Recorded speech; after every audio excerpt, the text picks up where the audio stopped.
ನೋಡ್ರಿ, SIT ಮಾಡಿದ್ದಾರೆ. SIT ತನಿಖೆ ಹೊರಗೆ ಬರಲಿ. ಮತ್ತು ಕೇವಲ ಧರ್ಮಸ್ಥಳ ಒಂದನ್ನೇ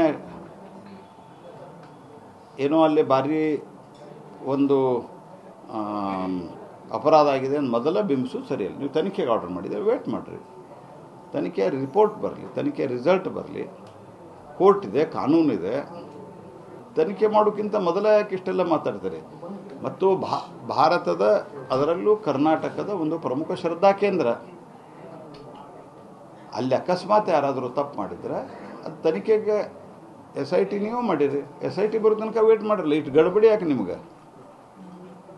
ಅದನ್ನು ಟಾರ್ಗೆಟ್ ಮಾಡಲಿ ಕಾಂಗ್ರೆಸ್ ಪಾರ್ಟಿಯವ್ರಿಗೆ. ಸರ್, ಈ ವಿಷಯವನ್ನು ಎತ್ತಿದವರು ಕೇರಳ ಸರ್ಕಾರದ ಇಂಟರ್ವೆನ್ಷನನ್ನು ಕೇಳ್ತಾ ಇದ್ರು, ಅರ್ಜಿ ಹಾಕಿ ಕೇರಳ ಸರ್ಕಾರ ಇದರ ಬಗ್ಗೆ ನ್ಯಾಯ ತನಿಖೆ ಬಗ್ಗೆ ಒತ್ತಾಯ ಮಾಡಬೇಕು, ಅದು ಮಾಡಬೇಕು ಅನ್ನೋಂಥ ಒಂದು ಆಗ್ರಹವನ್ನು ಈ ವಿಷಯ ಎತ್ತಿದವರು ಮಾಡಿದ್ದಾರೆ ಸರ್. ಅಂದರೆ ಇದರ ಅರ್ಥ ಏನು? ಇಲ್ಲ, ಅಂದರೆ ಲೆಫ್ಟ್ ಪಾರ್ಟಿದು ಆ್ಯಂಟಿ ಹಿಂದೂ ಶಕ್ತಿಗಳು ಇದರಲ್ಲಿ ಜಾಯ್ನ್ ಆಗ್ತಾಯಿದೆ.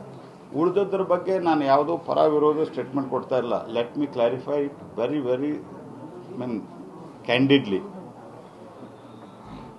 ತನಿಖೆ ಆರ್ಡರ್ ಮಾಡಿರಲಿಲ್ಲ, ತನಿಖೆ ಸಂಬಂಧ ವೇಟ್ ಮಾಡಿ. ಕರ್ನಾಟಕದಲ್ಲಿ ಇದೆ. ಕರ್ನಾಟಕದ ನೀವು ಆರೋಪ ಮಾಡಿರುವಂಥ ಏನು ಘಟನೆಗಳಿದ್ದಾವೆ ಕರ್ನಾಟಕದಲ್ಲಿ ನಡೆದಾವೆ ಅಂತ ಮಾಡಿದ್ದೀರಿ. ಕರ್ನಾಟಕದ ತನಿಖಾ ವ್ಯವಸ್ಥೆಯಲ್ಲಿ SIT ಮಾಡಿದ್ದೀರಿ. ನಾವು ಮಾಡ್ಬೋದಂತ ತನಿಖೆ ಒಂದು ಕೇಂದ್ರೀಯ ಏಜೆನ್ಸಿ ಮಾಡಬೇಕು, ಇಲ್ಲ ಸ್ಟೇಟ್ ಪೊಲೀಸ್ ಮಾಡಬೇಕು. ಸ್ಟೇಟ್ ಪೊಲೀಸ್ ಬಿಟ್ಟು SIT ಮಾಡಿದ್ದಾರೆ. SIT ಅವರು ತನಿಖೆ ಮಾಡ್ತಾ ಇದ್ದಾರೆ. ತನಿಖೆ ಸಂಬಂಧ ಕಾಯಿರಲ್ಲ. ಕೇರಳ ಸರ್ಕಾರ ಏನು ಸಂಬಂಧ ಇದಕ್ಕೆ? Okay, thank you.